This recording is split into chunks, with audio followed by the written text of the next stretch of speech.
മുരുകദാസിന്റെ പടം ആയതുകൊണ്ടാണെന്ന് തോന്നുന്നു കുഴപ്പം. മുരുകദാസ് കഴിഞ്ഞു, മുരുകദാസിന്റെ സ്റ്റോക്കെല്ലാം കഴിഞ്ഞു. शिवम दाने सही है, बस टोटली फिल्म अच्छा नहीं है. സൽമാൻ ഖാൻ കുറച്ച് ഫിറ്റ്നസ് ബോഡി ഉണ്ട്, കുറച്ച് ജിം ഷർട്ട് റിമൂവ് ചെയ്യാതെ അങ്ങനെ ഒരു ആദ്യമായിട്ട് ഈ സിനിമ കണ്ടത്. മെസ്സേജ് ഉണ്ട്, അതായത് നമ്മൾ ഓർഗൻ ഡൊണേറ്റാണ് കൂടുതലായിട്ട് ഇതിൽ കാണിച്ചിരിക്കുന്നത്. അതൊരു മെസ്സേജ് തന്നെയല്ലേ. ഒരു ഓർഗൻ ഫൈഫിൻ്റെ ഒരു സ്റ്റോറി സ്പോയിലർ വേണ്ട. കേരളത്തിലൊന്നും നിൽക്കില്ല. നോർത്തിൽ അങ്ങോട്ട് സല്ലു ഫാൻസിന് ഇഷ്ടപ്പെടും, കേരളത്തിൽ പോകില്ല. അല്ല, ഇവിടെ എനിക്ക് തോന്നുന്നില്ല ക്ലച്ച് പിടിക്കുമെന്ന്.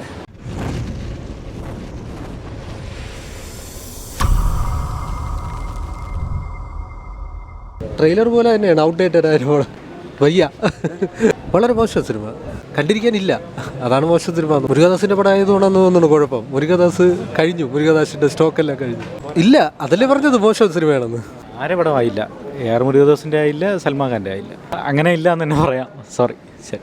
शिवम दाने सही है, बस टोटली फिल्म अच्छा नहीं है. സിക്കന്ദരാണ് നല്ല സൂപ്പർ സിനിമ, അടിപൊളി. സൽമാൻ ഖാൻ ഒരു കുറച്ച് ഫിറ്റ്നസ് ബോഡി ഉണ്ട്, കുറച്ച് ജിം ഷർട്ട് റിമൂവ് ചെയ്യാതെ അങ്ങനെ ഒരു ആദ്യമായിട്ട് ഈ സിനിമ കണ്ടത്. ഫുൾ ആക്ഷനാണ്, ഫുൾ ആക്ഷൻ. സൽമാൻ ഖാൻ്റെ ആക്ടിങ്, രാജ ഇപ്പോൾ ഇരിക്കുന്ന രാജാമാർ എങ്ങനെ ഇരിക്കണമോ അതുപോലെ ഒരു കെട്ട് കാണിച്ചിട്ടുണ്ട് സിനിമ. രാജ എന്ന് പറയുമ്പോൾ രാജ പാരമ്പര്യം അങ്ങനെ ഉണ്ടാവും. ആ പാരമ്പര്യം അങ്ങനെ തുടർന്ന് പോகிறது അങ്ങനെ കാണിക്കരുത് പടത്തിൽ. സിനിമ കൊള്ളായിരുന്നു, ഫാമിലിയോട് കൂടി കാണാം. കൊച്ചിന് നല്ല ഇൻട്രസ്റ്റ് ആയിരുന്നു. ഡാൻസ്, മ്യൂസിക് എല്ലാം ഓക്കെ ആയിരുന്നു. സ്റ്റോറി നല്ല സ്റ്റോറി ആയിരുന്നു, എല്ലാവർക്കും ലൈക്കാവും. സൽമാൻ്റെ ഇഷ്ടമാണ്, നമ്മൾക്ക് ഫാമിലിയോട് ഇഷ്ടമാണ്, നമ്മൾ എപ്പോഴും കാണാറുണ്ട്. അതുകൊണ്ട് ഈ സിനിമയും ബെറ്റർ ആയിരുന്നു. ഇതിൽ മിസ്റ്റേക്ക് പറയാനായിട്ടൊന്നുമില്ല, എല്ലാം കൊള്ളായിരുന്നു. അതായത് ഇഷ്ടം ചിലർക്ക് ആ ഹീറോയിനോട് ചിലപ്പോൾ താല്പര്യം കുറവായിരിക്കും. പിന്നെ എന്താണെന്ന് വെച്ചാൽ നമ്മൾക്ക് ഇഷ്ടമായി. ഉണ്ട്.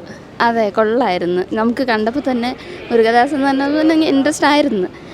കാണാൻ മിസ്റ്റേക്കായിട്ട് പറയാനായിട്ട് ഒന്നും ഉണ്ടായിരുന്നില്ല. മെസ്സേജുണ്ട്, അതായത് നമ്മൾ ഓർഗൻ ഡൊണേറ്റാണ് കൂടുതലായിട്ട് ഇതിൽ കാണിച്ചിരിക്കുന്നത്. അതൊരു മെസ്സേജ് തന്നെയല്ലേ. കാണാൻ പറ്റിയ കട തന്നെയായിരുന്നു, പക്ഷേ വ്യൂവേഴ്സ് കുറവായിരുന്നു. നമ്മൾക്ക് ഇഷ്ടമായി. മുരുകദാസിൻ്റെ ഒരു ഫാനാണ് കട്ട. അപ്പം ഒരു മാസ് പടം പ്രതീക്ഷിച്ചു നിന്ന് കൊള്ളാം, നല്ല കണ്ടന്റ്, പക്ഷെ കുറച്ചുകൂടി ബൂസ്റ്റ് ആക്കായിരുന്നു. മോശമല്ല, ഒരു പ്രാവശ്യം തിയേറ്ററിൽ കാണാൻ ഒരു മാസ് പടം. അങ്ങനെയല്ല, ഒരു ആവറേജിന് മുകളിലേക്കുന്നൊരു പടം. മോശമല്ല, തിയേറ്ററിൽ കാണാവുന്നൊരു സല്ലു പടം. അല്ലല്ല, അങ്ങനെയൊന്നുമല്ല. ഒരു ഓർഗൻ ഫൈഫിൻ്റെ ഒരു സ്റ്റോറി സ്പോയിലർ വേണ്ട. ഒരു ഓർഗൻ സംഭവവും കുറച്ച് റിവെഞ്ചും പ്രതികാരം, ഒരു ഇടിപ്പടം. ഒരു പ്രാവശ്യം വേണമെങ്കിൽ കന്ന് കാണാം, അത്രയേ ഉള്ളൂ. അല്ലെങ്കിൽ ഭയങ്കര ഗൂംസോ എന്നുള്ള സാധനമൊന്നും അല്ല, മോശമല്ല. സല്ലു ഫാൻസിന് ഇഷ്ടപ്പെടും. ഒരു മുരുകദാസ് സിനിമ പ്രതീക്ഷിച്ചു വന്നാൽ നിരാശയായിരിക്കും. എടുത്ത് പറയത്തൊക്കെ എന്ന് പറഞ്ഞാൽ ഫൈറ്റ് സീൻസൊക്കെ ഹിന്ദി പോലെയൊക്കെ തന്നെയാണ്. അങ്ങനെ വലിയ സംഭവം എടുത്ത് സ്പെഷ്യലായിട്ടൊന്നും തോന്നിയൊന്നുമില്ല. കേരളത്തിലൊന്നും നിൽക്കില്ല. നോർത്തിൽ അങ്ങോട്ട് സല്ലു ഫാൻസിന് ഇഷ്ടപ്പെടും, കേരളത്തിൽ പോകില്ല. ഇഷ്ടപ്പെടാൻ താല്പര്യമില്ല, സാധ്യതയില്ല. അല്ല, മൈഡി ഒരു സല്ലു പടം, ഒരു മാസ് പടം കാണാൻ വരുന്നവർക്ക് ഒരു പ്രാവശ്യം എൻജോയ് ചെയ്യാൻ, ഒരു ടൈം വാച്ചബിൾ. ഒരിക്കലും മോശമൊന്നല്ല പറയില്ല, നമ്മൾ പിടിച്ചിരുത്തുന്നുണ്ട്. ബട്ട് ഞാൻ പറയില്ല, ഒരു പുതുമ അങ്ങനെ ഒരു സംഭവമല്ല. ഒരു മുരുകദാസ് സിനിമ എന്ന് പറയാൻ പറ്റില്ല. ഒരു സാധാരണ പഴയ ഒരു ടിപ്പിക്കൽ ഒരു തെലുങ്ക് മസാല ഇടിപ്പടം കാണുന്ന ആ ഒരു ഫീല് അങ്ങനെ പറയാൻ പറ്റില്ല. ഇതിപ്പം ഹിന്ദിക്കാരുടെ ടേസ്റ്റ് വേറെയാണ്, അപ്പോൾ അവർക്ക് ഇഷ്ടപ്പെടുമെങ്കിൽ പറയാൻ പറ്റില്ല. നമ്മുടെ ടേസ്റ്റ് അല്ല അവരുടെ ടേസ്റ്റ്. അല്ല, ഇവിടെ എനിക്ക് തോന്നുന്നില്ല ക്ലച്ച് പിടിക്കുമെന്ന്.